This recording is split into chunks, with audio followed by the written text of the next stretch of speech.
आदाब नाज़रीन, और आप देख रहे हैं IPI न्यूज़। खबर है अबरेली की ऊंचाहार तहसील से। चुनाव में बैठने की अफवाह पर बोले रामू साहू, का अफवाह पर ध्यान न दें, दमखम के साथ लड़ रहे हैं चुनाव। रायबरेली के ऊंचाहार नगर के चुनाव लड़ रही उषा देवी को लेकर ऊंचाहार कस्बे में चर्चाओं का बाजार गर्म है। विपक्ष बौखलाहट से उषा देवी के चुनाव न लड़ने बल्कि उनके बैठने की अफवाह फैला रहे हैं, जबकि नगर पंचायत के अध्यक्ष पद के प्रत्याशी उषा देवी के बेटे प्रतिनिधि रामू साहू ने रविवार को अपने एक बयान जारी करते हुए कहा कि चुनाव न लड़ने और बैठने वाली बात पूरी तरह से फर्जी है। उन्होंने नगर के मतदाताओं से कहा कि उनकी मां पूरे जोश खरोश और दमखम के साथ चुनाव लड़ रही हैं। मेरी मां की लोकप्रियता और बढ़ते हुए कारवां को देख विपक्ष बौखला गए हैं। उनको ये डर सता रहा है कि उषा देवी जीत जाएंगी तो बिना भेदभाव के नगर का चौमुखी विकास करेंगी, जिससे विपक्ष की दुकान बंद हो जाएगी। इस बात को लेकर क्या कहा रामू साहू ने, आप भी सुनिए।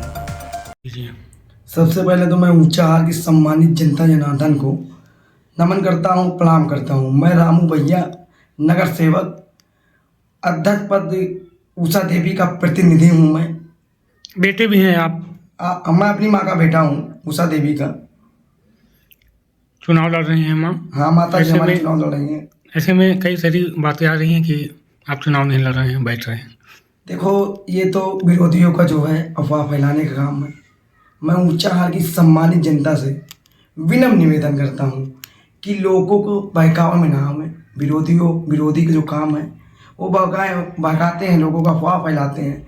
पहले तो इन लोगों ने, विरोधियों ने, सत्ताधारियों ने मेरा जो है फेसबुक ID और सब बंद कर दिया, और अब गलत संदेश फैला रहे हैं समाज में कि रामू भैया उनकी माता जी चुनाव बैठ गई हैं। तो मैं उनको बता देता हूँ, विरोधियों को चुनौती देता हूँ एक बार कि जनता, ऊंचाहार की जनता अब न्याय करेगी।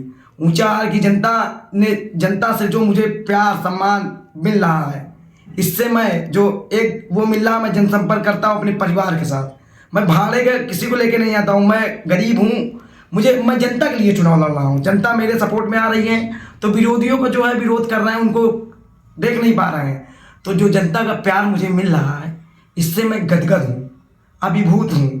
और लोगों का जो मैं जनसंपर्क करता हूँ, मुझे बहुत प्यार मिल रहा है। तो विरोधियों की बौखलाहट है ये। विरोधी क्या करेंगे? मेरे खिलाफ कोई कुछ विरोध तो है नहीं, तो लोग फैलाएंगे। अब बताओ, एक शिक्षित जो होता है, पढ़ा लिखा आदमी अगर विकास की बात करेगा तो इनको खलेगा। ये तो लुटेरे हैं, भ्रष्टाचार हैं, दलाली करेंगे और कुछ नहीं। ये 5 साल जनता को लूटेंगे। ये आज जो मैं बताऊँ, मैं भी चाहूँ तो लोन लेके पैसा खर्चा कर दूँ, मैं भी पैसा खर्चा कर दूँ, चुनाव प्रचार करूँ, लोगों को भीड़ लेके चलूँ, लेकिन मैं जनता का जो है खून नहीं चूसना चाहता।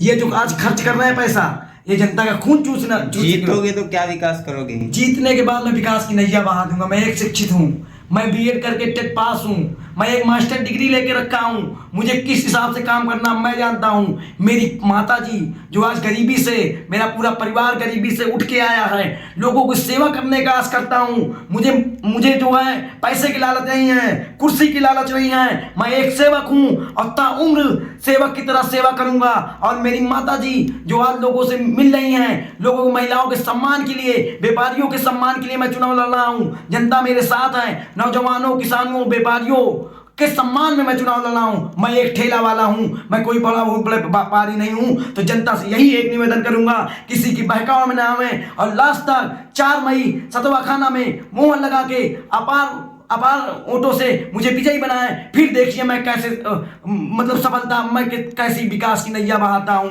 और आप लोगों को बता दूं, ऊंचाहार की सम्मानित जनता से मैं विनम्र निवेदन करता हूं कि राजा नहीं, सेवक चुने। सेवक जो आपके बीच में रहे, आपकी समस्याओं का समाधान कर सके, शासन प्रशासन से आपकी हक की लड़ाई लड़ सके, आपके फॉर्म भर सके, आपकी विकास की बात कर सके। ऐसे व्यक्ति को मत चुनिए जिसके जीतने के बाद दंगा हो, फसाद हो, लोगों को भड़काया जाए और समाज में बहन बेटियों को ताला जाए। ऐसे व्यक्ति को बिल्कुल मत चुनिए। ऐसे व्यक्ति को न चुनिए जो दुकान से निकल ना पाए। राजा नहीं, सेवक चुनिए। मैं इतना निवेदन करता हूं ऊंचाहार की सम्मानित जनता से।